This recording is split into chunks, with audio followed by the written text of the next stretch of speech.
Babala.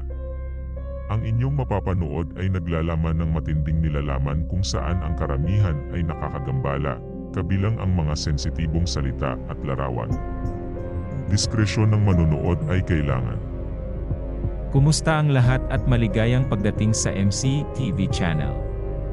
Ang kwentong ibabahagi namin sa inyo ngayong araw na ito ay totoo at naipabalita na sa telebisyon at dyaryo. Simulan na natin.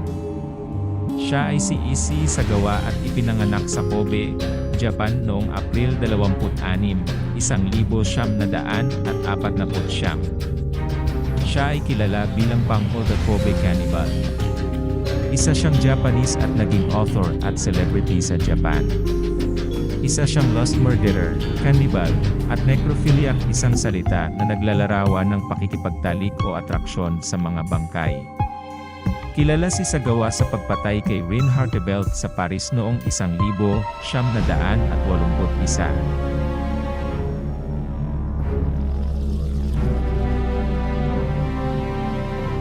Ipinanganak si Sagawa sa mayayamang magulang. Ang kanyang ama ay isang negosyante na nagsilbi bilang presidente ng Kurita Water Industries, at ang kanyang lolo ay naging editor para sa The Asahi Shimbun. Ipinanganak si Sagawa na premature, at kasing laki lang siya sa palad ng kanyang ama. Nagkaroon siya kaagad ng enteritis, isang sakit na maliliit na mga bituka na hindi normal kumpara sa mga normal na sanggol. Dahil dito, si Sagawa ay nag-undergo ng mga treatment ng ilang mga iniksyon ng potassium at calcium na nakahalo sa sodium chloride. Ang mahina na kalusugan at introvert na personalidad ni Sagawa ay humantong sa kanyang malaking interes sa panitikan. Unang nakaranas si Sagawa ng cannibalistic noong siya ay grade 1 nang makakita siya ng hita ng kanyang kaklase na lalaki. Sa isang panayam sa isang programang Vice noong 2011, sinabi ni Sagawa na bilang isang bata pa, ay nakagawa siya ng bestiality sa kanyang aso. Ang bestiality ay isang salitang naglalarawan ng sex sa pagitan ng isang tao at isang hayop. Nakaranas din siya ng cannibalistic na pagnanasa para sa mga kababaihan. Nag-aral si Sagawa sa Waco University at nagtapos ng master's degree sa English Literature sa Kwansei Gakuin University sa Japan. Sa edad na 24, habang nag-aaral si Sagawa sa Waco University sa Tokyo, sinundan ni Sagawa ang isang matangkad na babaeng Aleman sa kanyang apartment. Habang natutulog ang babaeng Aleman, pumasok si Sagawa at plano niyang i-cannibalize ito sa pamamagitan ng paghiwa sa bahagi ng kanyang puwetan at kunin ang ilang bahagi ng kanyang laman. Ngunit nagising ang babae at ayon kay Sagawa, napigilan ng babae ang kanyang pag-atake at itinulak siya sa sahig. Agad sumaklolo ang Aleman na babae at dinakip ng pulisya. Si Sagawa ay kinasuhan ng tangkang panggagahasa. Hindi ipinagtapat ni Issey Sagawa ang kanyang tunay na intensyon sa mga otoridad. Ang mga kaso ni Sagawa ng pagtangkang panggagahasa ay na-drop nang magbayad ang kanyang ama at nagkaroon ng settlement sa biktima. Noong 1977, sa edad na 28, lumipat si Sagawa sa France upang ituloy ang PhD sa panitikan sa Sorbonne sa Paris. Sinabi ni Sagawa na habang naninirahan sa Paris, halos gabi-gabi raw ay nag-uwi siya ng babaeng bayaran, at pagkatapos ay susubukang barilin ang mga babae.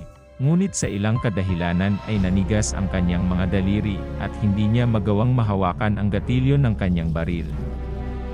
Noong 12 Hunyo 1981,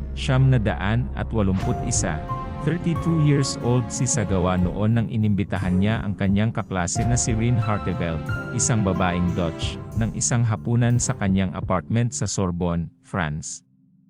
Ang sinabi niya na dahilan sa babaeng Dutch ay gagawa lang sila ng takdang aralin sa literature.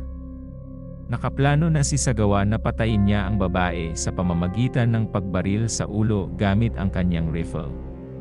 At kahindik-hindik na plano na kakainin niya ito habang nakahandusay sa sahig ng kanyang apartment. Pinili raw niya si Hartevelt dahil ito ay napakaganda, maputi, makinis at malakas na pangagatawan o maganda ang kalusugan. Mga katangiang naramdaman niyang kulang siya. Na gusto niyang sipsipin ang enerhiya ng babae. Si Hartevelt ay 25 years old at matangkad ito na may habang 178 sentimetro, 5 feet and 10 inches. Itinuring ni Sagawa ang kanyang sarili na mahina, pangit, at maliit siya. 144.8 sentimetro, 4 feet and 9 inches ang taas. Heto na ang pangyayari, pagkarating ni Hartevelt sa apartment ni Sagawa ay gumawa na ito ng takdang aralin, at nagsimula siyang magbasa ng tula sa isang mesa habang nakatalikod kay Sagawa. Si Sagawa ay nagpunta sa kanyang kwarto, at kinuha ang kanyang rifle na nakatago sa kabinet.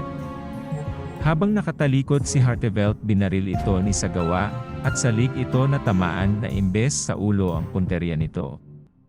Sinabi ni Sagawa, na himatay daw siya pagkatapos niyang barilin ang Dutch na babae, dahil first time daw niyang bumaril at nagulat daw siya sa lakas nito. Pagkagising ni Sagawa, ay agad niyang sinimulan ang pagplano ng katawan ng babae. Ginahasa ni Sagawa ang bangkay ng babae, at pagkatapos kinagat na niya ito ng paunti-unti, kaya nga lang hindi nito nakagat ang balat, dahil hindi matalas ang mga ngipin nito, kaya umalis siya sa apartment, at nagpunta sa isang market at bumili lang ng butcher knife.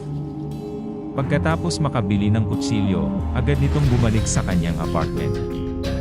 Ang unang ginawa ni Sagawa, ay kinain niya ang halos lahat ng dibdib ni Hartevelt, pangalawa ang mukha nito, pangatlo ang puwet, pang-apat paa, pang-lima hita, at ang pang-anim, ang leg.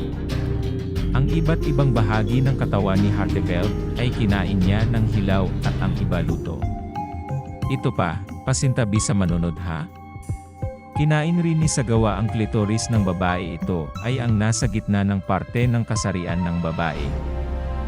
Ang ginawa ni Sagawa sa ibang parte ng katawan ng babae ay inimbak niya ito sa refrigerator at paunti-unti niyang kainin kung nagugutom ulit siya. Kumukuha ng litrato si Sagawa sa katawan ni Hartevelt sa bawat parte ng pagkain nito. Makalipas ang 4 na araw, nagsimulang mabulok ang mga labi ng katawan ni Hartevelt na hindi niya nakain. Sinubukan ni Sagawa na itapon ang mga labi ng bangkay sa isang lawa sa parke ng Bois de Boulogne, France. Bitbit ang kanyang 2 maleta na may laman na putol-putol na bahagi ng katawan, ngunit may nakapansin sa kanya, at nagdududa kung anong laman sa kanyang mga maleta. Sabi ni Sagawa sa lalaking nagtatanong ay mga libro raw niya ito kaya mabigat. Kaya sinuri ng lalaki kung ano talaga ang laman ng maleta niya, dahil may mga dugo-dugo sa gilid nito. Nahuli siya sa saakto at agad tumawag ang lalaki ng tulong sa mga pulis, at inaresto ng mga French police. Maraming salamat sa panonood at pakikinig sa ating kwento. Hanggang sa muli, huwag kalimutang mag-like at subscribe sa ating channel para lumaki ang ating munting channel.